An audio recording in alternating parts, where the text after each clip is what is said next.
बोलिए भारत माता की, भारत माता की, माता महामाई की, अंबिकापुर सरगुजा संभाग की जनता की, कार्यक्रम में आए बहनों भाइयों की और मेरे भांजे और भांजियों की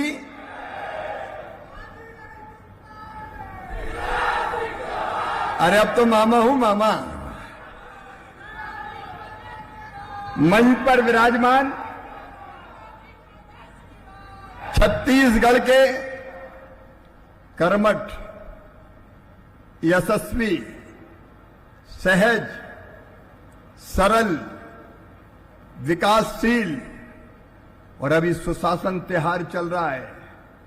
कहीं भी हेलीकॉप्टर उतर जाता है, पेड़ के नीचे बैठ जाते हैं और जनता की समस्याएं सुन के उनका समाधान करते हैं। ऐसे यशस्वी और कर्मठ मुख्यमंत्री आदरणीय विष्णु देव साय जी, उनका ताली बजा के अभिनंदन कीजिए। ये छत्तीसगढ़ का सौभाग्य है कि ऐसे सहज, सरल और जनता के सेवक मुख्यमंत्री आपको मिले हैं। हमारे उप मुख्यमंत्री, गृह मंत्री अमित जी ने कह दिया है 2026 तक नक्सलवाद समाप्त। और विजय शर्मा जी यहां दिन रात लगे हुए हैं गृह मंत्री के रूप में, और मोर आवास मोर अधिकार में भी लगातार निरंतर काम कर रहे हैं सबको आवास देने में। ऐसे हमारे उप मुख्यमंत्री आदरणीय विजय शर्मा जी, हमारे कर्मठ कृषि मंत्री, वरिष्ठ नेता और जनजातीय मंत्री आदरणीय श्री राम विचार नेताम जी, इस जिले के प्रभारी मंत्री और जिनके पास खजाने की चाबी है वित्त मंत्री आदरणीय श्री ओपी चौधरी जी, हमारे वरिष्ठ मंत्री आदरणीय श्याम बिहारी जायसवाल जी, बहन श्रीमती लक्ष्मी रजवाड़े जी, राज्यसभा के हमारे सांसद आदरणीय देवेंद्र प्रताप सिंह जी, हमारे सांसद आदरणीय चिंतामणि महाराज जी, हमारे विधायक साथी।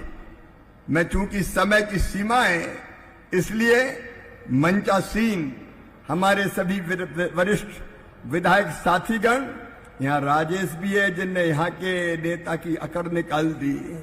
ऐसे हमारे सभी आदरणीय विधायक यहाँ पर उपस्थित है, गोमती जी, भैयालाल जी, रेणुका सिंह जी, प्रबोध जी, राम कुमार जी, भूलन जी, उद्देश्वरी जी और हमारे मंत्री, यशस्वी मंत्री मेरे साथी आदरणीय तोखन साहू जी। थोड़े आपके ताली बजा के तोखन जी का भी स्वागत कीजिए। छत्तीसगढ़ के लिए केंद्र से सौगातें लेके वो लगातार आते हैं। हमारे सभी निगम और मंडल के अध्यक्षगण, जिलाध्यक्ष, मंडल अध्यक्ष, मोर्चों के सभी पदाधिकारी, सभी अधिकारी साथीगण राज्य के और केंद्र के, और जिनको आज मोर आवास मोर अधिकार आज चाबियां मिल रही है, स्वीकृति पत्र मिल रहा है, ऐसे मेरे बहनों, मेरे भाइयों, भांजे भांजियों, दोनों हाथ जोड़ के शीश झुका के आपको प्रणाम करता हूं, आपको नमस्कार करता हूं। और आओ आज सबसे पहले प्रणाम करें भारत की सेना को, हमारे सेना के शौर्य को, हमारे सैनिकों की वीरता को, हमारे वीर जवानों के अचूक निशाने को और प्रधानमंत्री नरेंद्र मोदी की सटीक रणनीति को।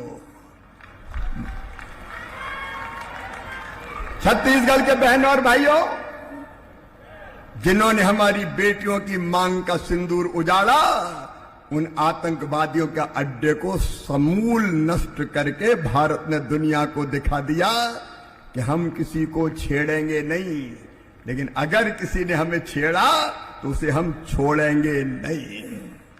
बड़ी अकड़ दिखाता था पाकिस्तान, 3 दिन नहीं टिका।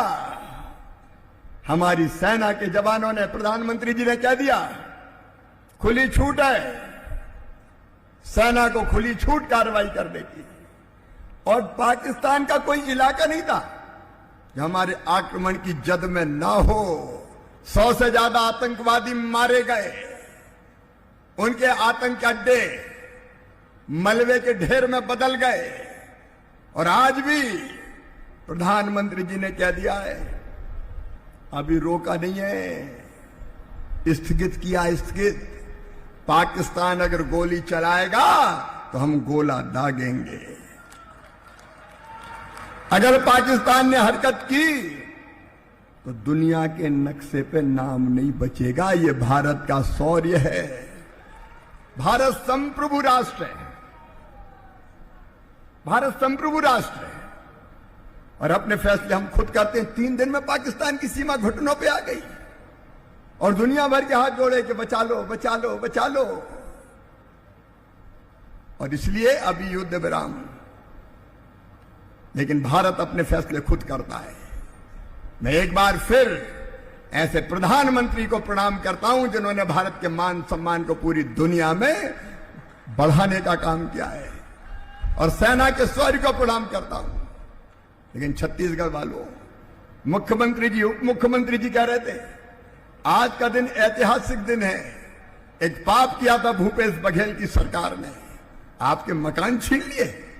प्रधानमंत्री नरेंद्र मोदी मकान भेजते थे, लेकिन इनने मकान नहीं बनाए। आप बताओ, गरीबों के मकान नहीं बनाना पाप है कि नहीं? जोर से बोल के बताओ, पाप है कि नहीं? लाखों लोगों के तुमने मकान छीन लिए और उन्हीं गरीबों की तुमको हाय लगी है जो आज तुम्हारा पता नहीं है कहां चले गए। उन्होंने गरीबों के मकान छीने। लेकिन आज प्रधानमंत्री जी के नेतृत्व में, मार्गदर्शन में, उनके आशीर्वाद से जो बात कही थी, विजय जी बता रहे थे, मोर आवास मोर अधिकार। जैसे ही भारतीय जनता पार्टी की सरकार बनेगी, हम सबको जिनका सूची में नाम है आवास देंगे, इसमें कोई कसर नहीं छोड़ेंगे। और हम जो कहते हैं वो करते हैं। हम केवल नारे नहीं लगाते, हम केवल भाषण नहीं देते। रघुकुल रीत सदा चली आई, प्राण जाए पर। हमने वचन दिया था, गरीब बहनों और भाइयों, कच्चे मकानों में रहने वालों, यह भारतीय जनता पार्टी का संकल्प था, प्रण था कि हमारी सरकार अगर बनी तो डबल इंजन की सरकार सबको मकान बना के देगी। और आज जो कहा सो किया, जो वादा किया वो निभाना पड़ेगा। और मामा आज बाधा निभाने ही आया है मोदी जी के आशीर्वाद से। आज का दिन ऐतिहासिक दिन। जितने मकान मुख्यमंत्री जी 2018 की आवास प्लस की सूची में थे, आज उनमें से 3,07,000 कुछ मकान बचे थे। आज वो 3,07,000 मकान का स्वीकृति पत्र मैं आपके हाथों में सौंप रहा हूं। इसको स्वीकार कीजिए और ऐलान कर दीजिए, अब छत्तीसगढ़ में कोई आवास जो पात्रता थी, आवास उसका शेष नहीं है। सबको ये आवास प्रदान किया गया है। वो मैं स्वीकृति पत्र आज माननीय मुख्यमंत्री जी और उप मुख्यमंत्री जी को सौंप रहा हूं।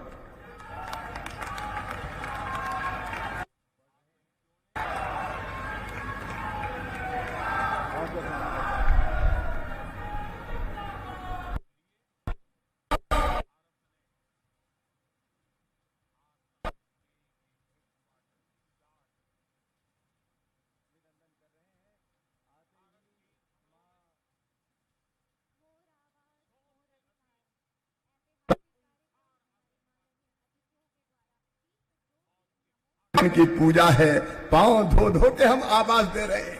ये आवाज तो मिल ही रहे हैं, लेकिन छत्तीसगढ़ के बहनों और भाइयों, सर्वे की सूची से अगर किसी का नाम छूट गया हो तो चिंता मत करना, मोदी है तो मुमकिन है और मामा के पास विभाग है।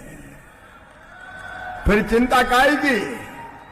और तो नया सर्वे चालू। मुख्यमंत्री जी आपने बहुत बेहतर सर्वे करवाया, घर घर जाके सर्वे हो रहा है। सुनो मेरे बहनों और भाइयों, जिनके अभी भी कच्चे मकान हैं, उनके पक्के मकान बनाए जाएंगे। बताओ बनना चाहिए कि नहीं? पीछे तक जोर से बताओ, बनना चाहिए कि नहीं? क्या किसी को कच्चे मकान में रहना चाहिए? ये भाजपा की सरकार, डबल इंजन की सरकार। छत्तीसगढ़ वालों, कोई गरीब कच्चे मकान में नहीं रहेगा। अभी 28 लाख मकान का सर्वे हुआ है। मेरे अधिकारी यहां बैठे हैं, गया प्रसाद जो देखते हैं इस विभाग को, और बाकी भारत सरकार के अधिकारी यहां बैठे हुए हैं। हमने तय किया है कि एक बार फिजिकल वेरिफिकेशन कीजिए, अगली बार से आपको फिर स्वीकृति पत्र दिए जाएंगे कि जो गरीब बचे उनको भी मकान दो।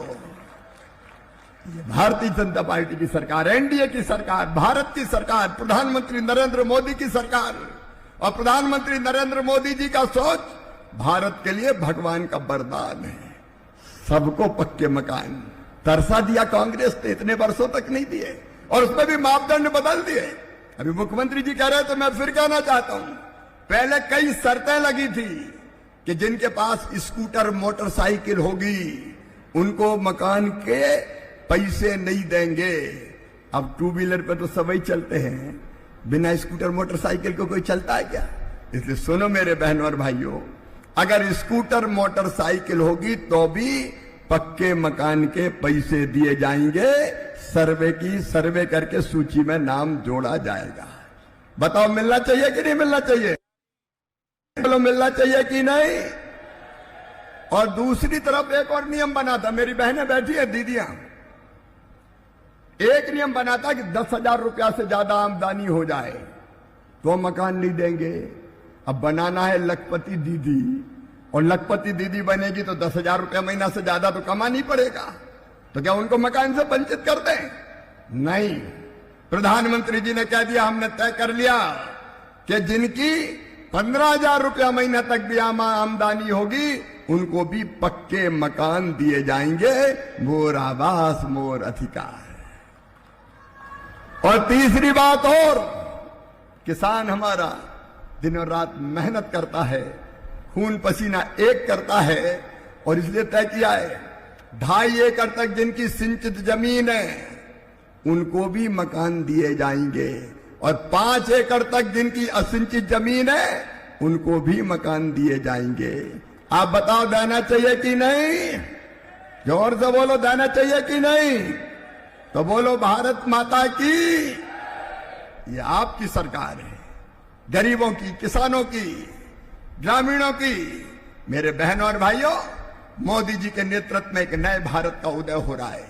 एक वैभवशाली भारत, एक गौरवशाली भारत, एक संपन्न भारत, एक समृद्ध भारत, एक शक्तिशाली भारत, एक ऐसा भारत के दुनिया के भारत के नौजवान दुनिया के किसी कोने में जाएं तो सीना तान के कहे कि मैं भारतीय हूं। लगातार हमारा देश आगे बढ़ रहा है, और इसलिए गांव में भी, गांव का विकास भी, विकसित भारत हमारा लक्ष्य है। विकसित भारत के लिए हमारा संकल्प है विकसित छत्तीसगढ़। छत्तीसगढ़ विकसित बनेगा। विकसित छत्तीसगढ़ के लिए विकसित गांव, और गांव विकसित हो और गांव में गरीबी ना रहे। और इसलिए सुनना, जिस पे हम लोग काम कर रहे हैं, ग्रामीण विकास, और विशेषकर मेरी दीदियों, आज मैं तुमसे भी ये कहने आया हूं, हर एक बहन, हर एक दीदी जो सेल्फ हेल्प ग्रुप से जुड़ी है उसको लखपति दीदी बनाना है। बताओ महिला को गरीब रहना चाहिए क्या? जोर से बोलो, रहना चाहिए क्या? हमारी बहनें क्यों हाथ पसारें, क्यों हाथ फैलाएं, क्यों उनकी आंखों में आंसू रहे? उनको भी जीने का हक है, मुस्कुराने का अधिकार है, उनकी आमदनी भी बढ़नी चाहिए। और इसलिए चल रहा है हमारा आजीविका मिशन। मैं विष्णुदेव जी, आपको, ग्रामीण विकास मंत्री जी को हृदय से बधाई देना चाहता हूं। आजीविका मिशन का बहुत शानदार काम यहां पे हुआ है। तालियां बजा के आप स्वागत कीजिए। 3 लाख से ज्यादा लखपति दीदी बन गई, और अभी हमारा संकल्प है 4 लाख से ज्यादा लखपति दीदी बनाने का। प्रधानमंत्री जी ने कहा है 3 करोड़ लखपति दीदी, और हमारा संकल्प है कोई बहन गरीब नहीं रहेगी, हर बहन को लखपति बनाएंगे। बनना चाहिए कि नहीं? पीछे जोर से बोलो, बनना चाहिए कि नहीं? तो कर दो ऐलान, नहीं रहेंगे गरीब, हम भी आगे बढ़ेंगे। जो बहनें अभी नहीं जुड़ी आजीविका मिशन से स्व सहायता समूह से, उनको भी स्व सहायता समूह में जोड़ा जाएगा और बहनों को लखपति बनाने का अभियान चलाया जाएगा। ये केवल सपना नहीं है, ये संकल्प है कि हम गरीबी दूर करेंगे। और ग्रामीण गरीबी दूर करने के लिए भी मेरे बेटा बेटियों एक अभियान चल रहा है, अनेकों प्रकार की योजनाएं, जिसका समयाभाव में मैं आज वर्णन नहीं कर रहा। नौजवान होंगे तो उनके भी सर्वे कर करके विकसित भारत के लिए विकसित गांव, कौन कौन से रोजगार से हम जोड़ सकते हैं, गांव के हर गरीब को एक न एक रोजगार से जोड़ के उसकी आमदनी बढ़ाना है। और किसान भाइयों, मैं आप सबको भी ये कहना चाहता हूं, आज कार्यक्रम है ग्रामीण विकास विभाग का, लेकिन खेती को और फायदे का धंधा बनाना है। मैं विष्णुदेव जी आपकी सरकार को बधाई देता हूं। ये सरकार है जो धान खरीद रही है 3100 रुपया कुंटल। खरीद रही है कि नहीं खरीद रही? अरे जोर से बताओ तो बोलो भारत माता की। लेकिन अब केवल धान नहीं